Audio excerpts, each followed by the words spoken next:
सोना गरीब आवाम की पहुंच से दूर हो गया। मुसलसल कमी के बाद सोने की कीमतें एक बार फिर बढ़ गईं। मुल्क में सोने की कीमत में आज 600 रुपए का इजाफा रिकॉर्ड किया गया है।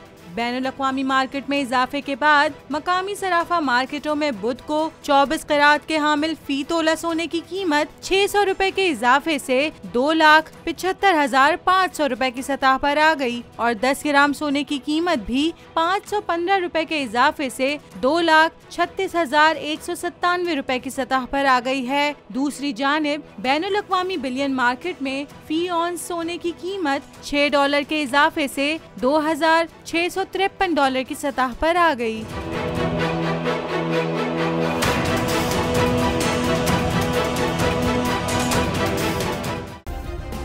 सब्सक्राइब करें और बेल दबाएं ताकि कोई खबर रह न जाए।